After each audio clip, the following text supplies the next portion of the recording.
people don't get lucky with Bitcoin. That's not how it works. You have to make your own luck. So Bitcoin is the opportunity, but if you want to get lucky, you have to play an active role. You can't just sit there and expect good things to come your way. By doing the research, by buying Bitcoin, by getting more comfortable with the technology, by trying out new hardware wallets, if you'd have put more work in when you said you wish you had, you would have got luckier, right? If I'd have put more work in and studied every hardware wallet that came out as soon as it came out and put that work in, I'd still have my Bitcoin. So it's how lucky you get is directly proportional to how much effort you're going to put in. And then, only then will you look lucky to everyone else on the outside. I have an interesting story I want to share with you. I just a few days ago, someone approached me like, "Oh man, how did you get Sailor on the show?" And I was like, "Yeah, it's basically super easy. You have to do for 1.5 years every single day 12 tweets to build up like Twitter following of 7,000 followers. Then start a podcast, do a podcast every single day for 6-7 months, and then while you do the tweets, while you still have a full-time job." And then all of a sudden, he out of nowhere follows you on Twitter, and then you write him, and then you have him. It's like, yeah, like put in a lot of proof of work, and you will be surprised, because people always think like there's some secret connection I had to some, like maybe some like assistant or like some uncle or like whatever. I mean, it's like very unlikely because I'm an Austrian, he's an American, all of that, but. It's always like people think there are weird shortcuts and a lot of luck involved. But if you look at 99% of all success stories, they are all built on hard work. And then they put so much hard work in there that then small things happened that could be considered luck, but the luck was forced because they put in a lot of input, they put a lot of exercise, they put a lot of like, no matter if it's sports, business, like whatever success story you want to pick. So it's funny when people reach out like, "Oh, how can you get that big guest on?" And I was like, "Yeah, like just ask him and he will decide." And I'm like, "Oh, but I have 0 followers." Yeah, then this is your problem. Even if a friend of his tells him like, "Oh, you should be on his podcast," probably he won't go because you have 0 followers. Like, even if his mom says like, "Oh, you know about this podcast?" He probably says like, "I don't have a time for like going on a podcast. It's non-existing. Like, why should I go on there?" So, like the proof of work concept is probably the one that I look at the most, that like you have to put in the proof of work to actually get things. And I love that this is a concept within Bitcoin. So at the heart of Bitcoin. Yeah, that's it. Basically, people mistake luck and proof of work. They confuse the two. It's very rarely luck. I mean, there's serendipity, right? The serendipity that he followed you, the serendipity that he reached out. Much like me getting to work with the Bitcoin way, there was serendipity that Tony reached out, probably because he knows what it's like to lose everything. And then a bit of serendipity that I just said, hey, maybe we should do some marketing together. But it always comes down to like, what action did you take? Did you put yourself in a position to get lucky? Luck never happens unless there's proof of work behind it, I think is the thing that's obvious. Yeah.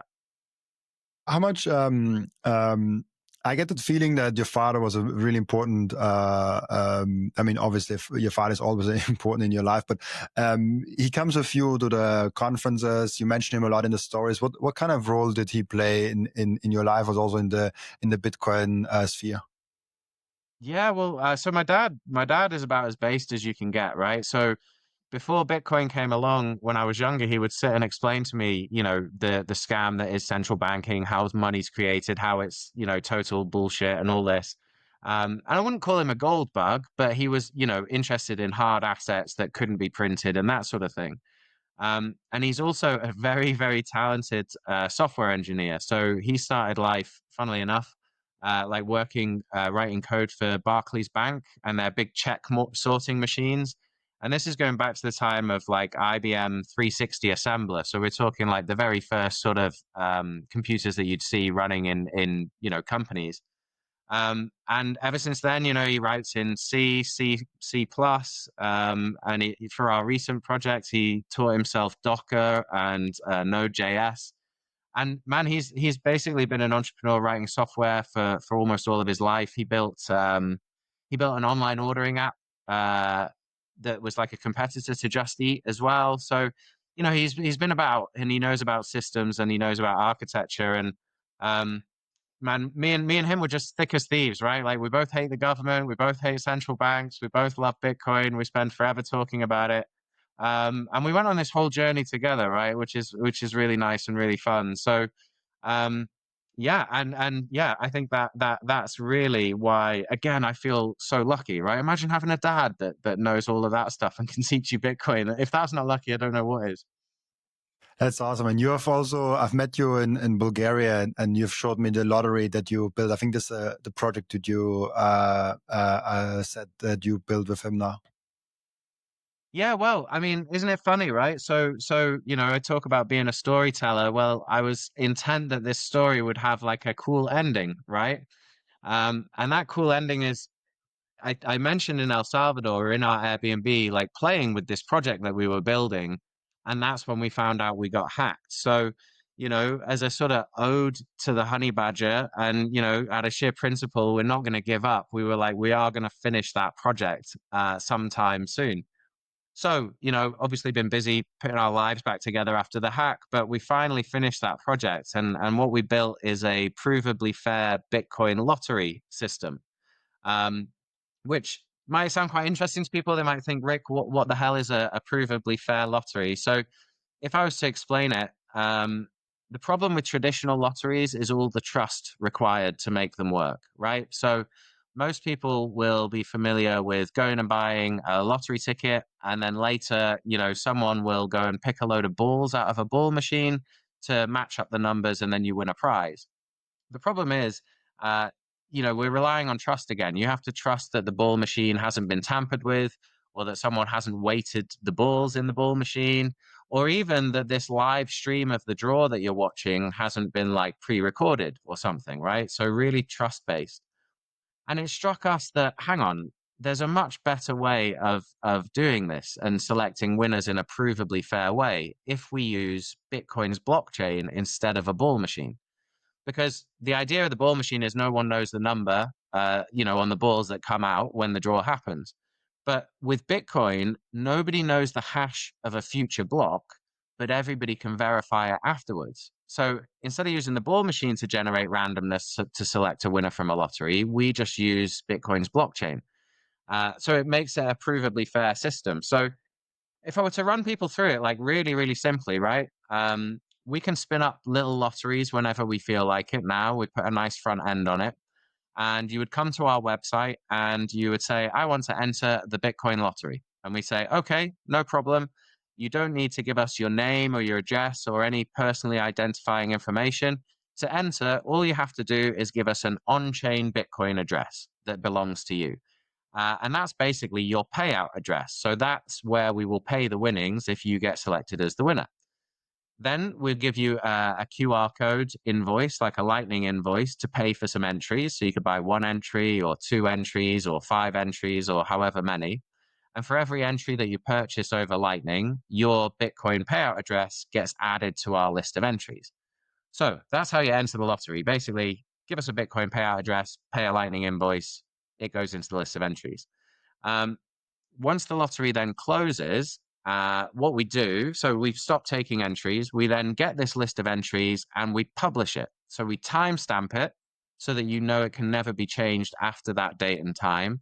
And we share it. So we broadcast it on Telegram, we put it on our website so that everybody can get access to the full list of entries. It's a bit like Bitcoin's blockchain, right? Everybody's node has the same copy of the blockchain. With our lottery, everybody has the same copy of the entries, and it's timestamped so it can't be fiddled with. And once we've published it, it's basically we say, right, now the very next block that gets mined on Bitcoin's blockchain, we're going to take the hash of that block and use it as our random number to select a winner from this list of entries. Uh, and then we just pay you out because you gave us a Bitcoin address to pay if you win. And we share the transaction IDs of the winning payment so everyone can verify that the winner was correct. Everybody can verify that we paid out and everything's completely transparent. So, yeah, just like a really slick and simple way of running a lottery compared to the traditional method. I love that because I've since I started my tweets, I always wrote the mission statement of I won't shut up about Bitcoin till it's the base layer of our financial system. And since I've been in Bitcoin, there've been so many new projects coming out that says like, hey, there is a part of the financial system that we can now do with Bitcoin. And lottery is a thing that I've never thought about because I don't play lotteries. I mean, I played the Bitcoin lottery. It was actually my first ever lottery that I ever played. So I've started with lotteries on the Bitcoin standard, It's I guess. awesome.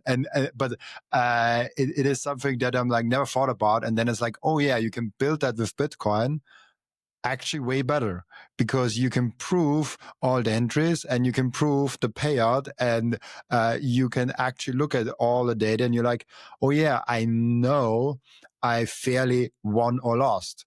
And with those, like, if you're just buying a lottery ticket and you see the TV, who says that they pick a number that they bought? They can pick a number that doesn't even exist. I'm not saying they do that, but it's possible. And so you have to trust a lot into those institutions, and they probably get highly regulated. I have no clue, but like I would imagine that they are having a big regulation hammer over them. But the nice thing is, with those Bitcoin lotteries, we don't need the regulation, and it's just like one more thing where you're like, hey, I can have a Bitcoin lottery. I don't need the fiat system and I don't need a third party that I trust because I can prove everything. How amazing is that? Like, I just love when people get Bitcoin in real life and actually build Bitcoin as the base layer of the financial system. And then there's like one small application on top of that, like the lottery. Well, yeah, and man, I'm glad that you get excited about the same thing I do. So the best analogy I come up with is like, um, you see a lot of people saying they're like innovating by maybe accepting Bitcoin as payment for, t-shirts, hats, all sorts of other things. And in a way, I'm not having a go, right? Like I love when people accept Bitcoin because I want to live on a Bitcoin standard.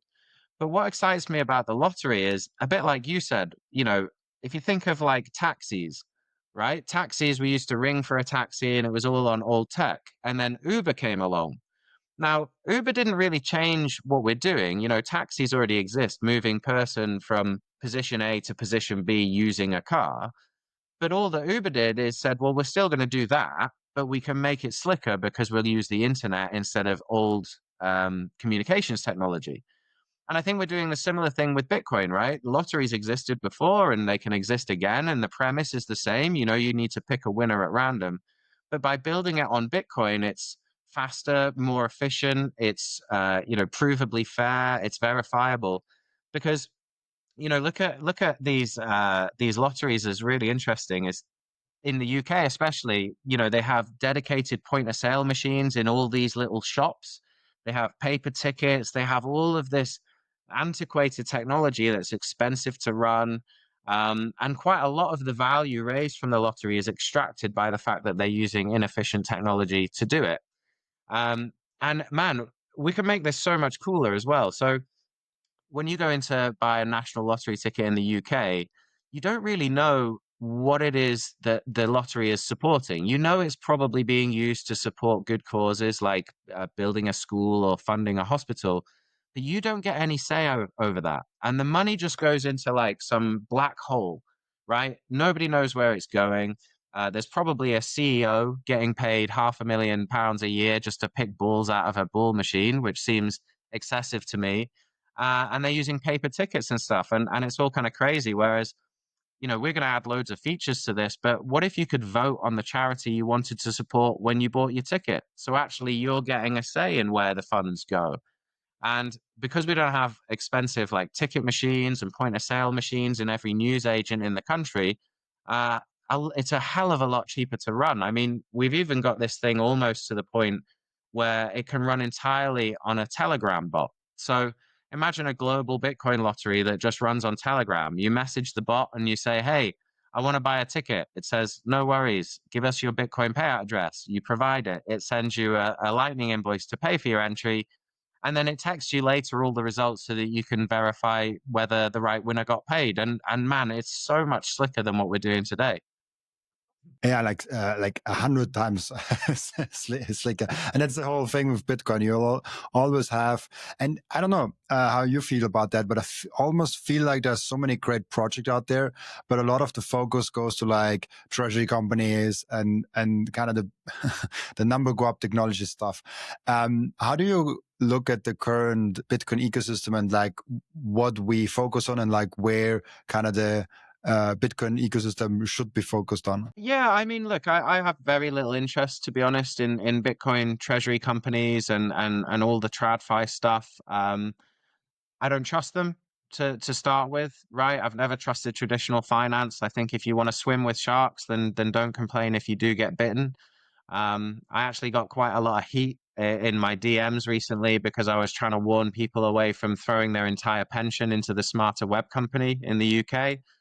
And I get a lot of abuse for that. But look, people were buying that at $9. It now trades at 75 cents. And I'm thinking, guys, man, imagine full porting your entire pension into a web design company.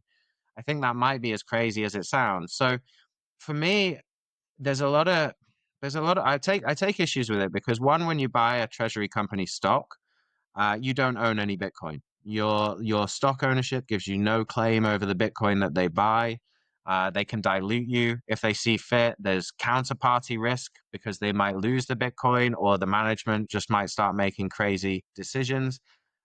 You're exposing yourself again to things like 6102 events where the government suddenly wants to take control of a big, large stash of Bitcoin. They've done it before with gold. So, you're leaving your Bitcoin out. Well, I mean, it's not even your Bitcoin, but, you're exposing yourself to that risk.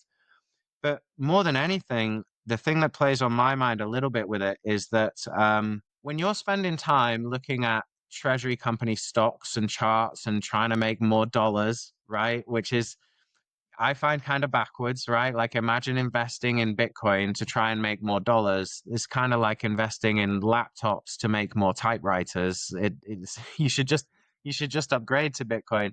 But I feel it's a big distraction.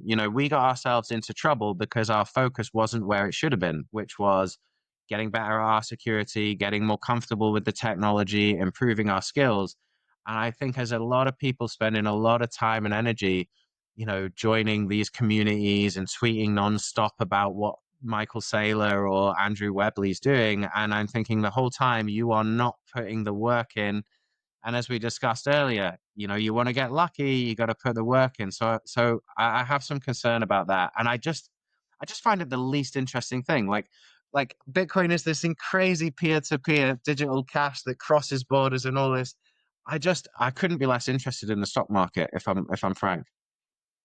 Yeah, and um it's interesting because I had over 600 episodes in Bitcoin. I had Sailor on. I was even at this 100K party, and I never bought a single treasury stock. Not one, because I do what the treasury companies do.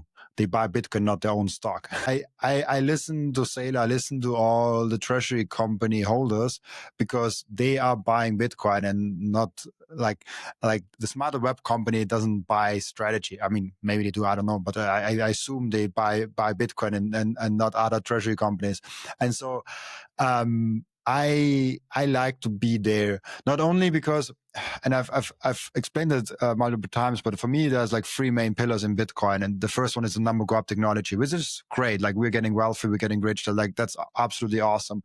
But the second one is the most important one, is the freedom aspect, that I can transact with anyone without a third party knowing about it, without a third party having the ability to stop me, and I can have my own money. The whole thing goes away if you buy a treasury company, if you keep your Bitcoin on exchange, if you even the to a certain amount, the things go away if you have bad self custody, where maybe you store your seed phrase online. Like you could even make the argument at that point also someone else is the master of your Bitcoin, because the cloud storage usually has a centralized party that controls that. I mean, outside of you having your own cloud storage, but even if you have your own cloud storage, there's still like vulnerabilities there. So I think having that second second pillar of freedom not is a huge mistake for each and every one of us to make. Now, if you say like, okay, you put like a 1% or 5% of your portfolio to like gambling some stocks, like, oh, go ahead, knock yourself out. Like, or if you have like money that doesn't get out and you can't buy direct Bitcoin, buying an IBIT or buying a treasury company, okay, I get it. It's fine. I'd rather pay the penalty and get real Bitcoin, but like you do you. But where it gets complicated is where the people that have only treasury companies are bullish on Bitcoin and don't have a single UTXO in their wallet. I'm like, oh, that won't end good. No, it's crazy. And like you say, the scorecard now is measured in UTXOs, not dollars. So you want to make sure that you've got some UTXOs on your scorecard, or you are losing pace. So yeah, one of the things, I mean, you mentioned it as well, is I get it when people have their money already locked in a pension. They can't get it out, so they want some exposure to Bitcoin, so they throw some money at treasury companies. Totally makes sense.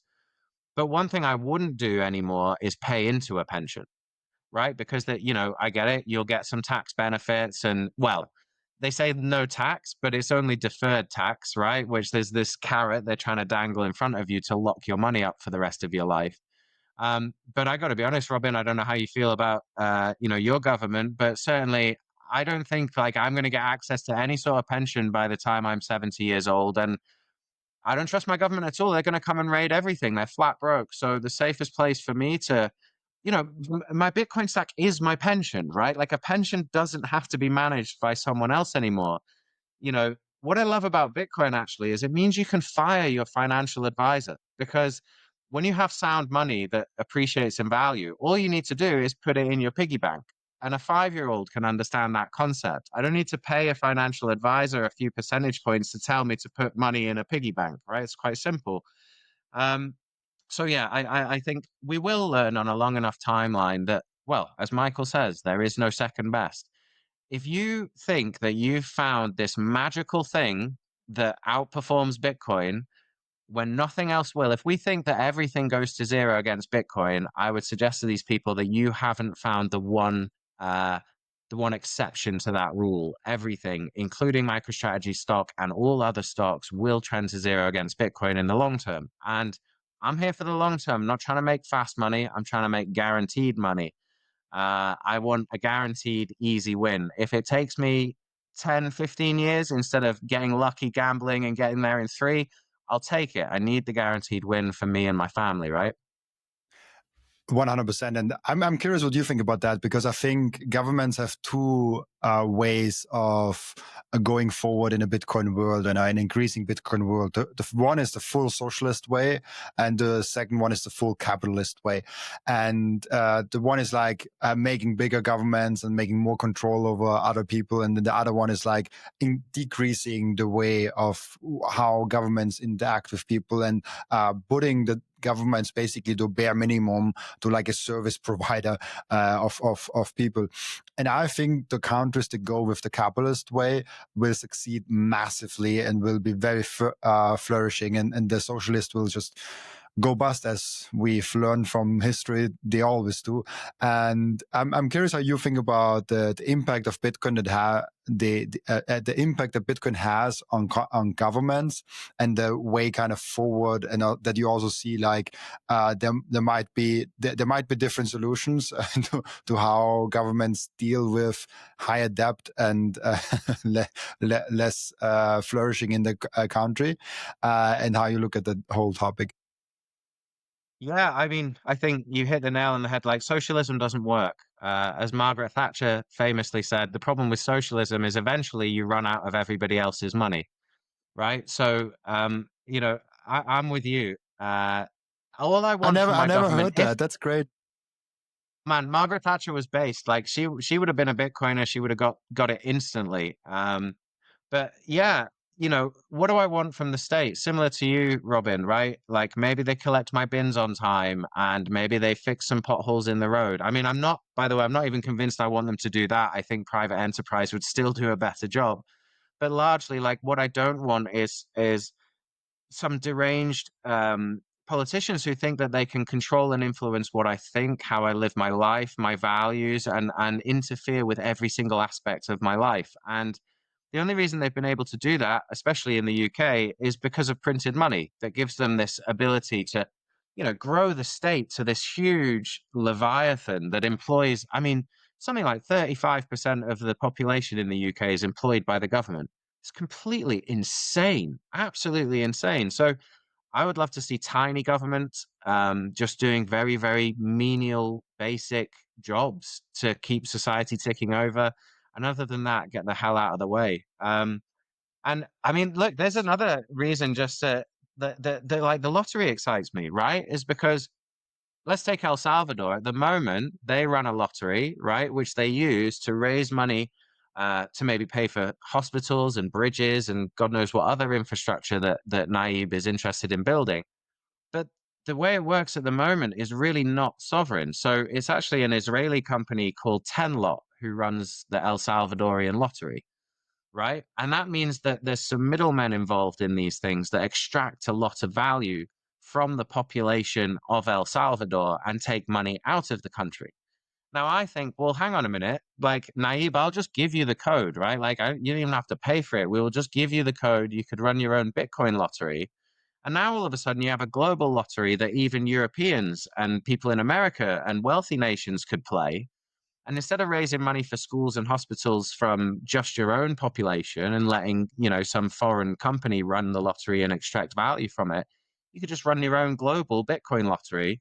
And maybe there's a first mover advantage there for a nation to say, hang on, yeah, look, we can use Bitcoin to advance their society better. There's better ways of doing things. And it's like fire or the wheel. Like if you don't adopt it, you are just going to fall behind. So, um, and the only other thing I'd say, man, on governments is I do think a lot of Bitcoiners waste a lot of time trying to orange pill politicians. I just think it's a bit of a pointless thing to do because you're trying to get turkeys to vote for Christmas.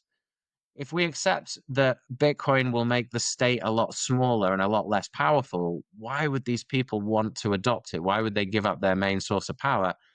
And look, the other thing is, I believe in Bitcoin is so powerful. They can scream and kick and hate it all they want. They are not going to stop it. So I think if we put more time and effort into trying building like privacy tech, freedom tech, rather, because we're not asking for permission. I could not care less what any politician says I should or shouldn't do with my Bitcoin, what's allowed, what's not allowed. Like they are not the gatekeepers anymore. They're not the rule makers. I listen to the protocol rules, not politicians' rules. So yeah. I think, yeah, like you say, the companies that adopt Bitcoin and go full steam capitalism will massively outperform all the others. The first thing that every Bitcoiner does, and the most important activity that every Bitcoiner keeps on doing, is buying Bitcoin. And I personally use Relay to buy and sometimes also spend or sell my Bitcoin. And there are two main reasons why I do so. The first one is it's Bitcoin only. They do not do any shit coins. They do not do any cryptos, any stocks, or anything else. This is a tool, an app that is fully focused only and solely on Bitcoin. The second one is self-custody. They give you the keys to your Bitcoin the moment you buy them. You never give them the control over your Bitcoin, and you don't have to trust them because you can verify that you and only you have the keys to your Bitcoin. There's no third-party risk. There's no freezing of your assets. There's no rug pulling. There's nothing of that. Download Relay, the app,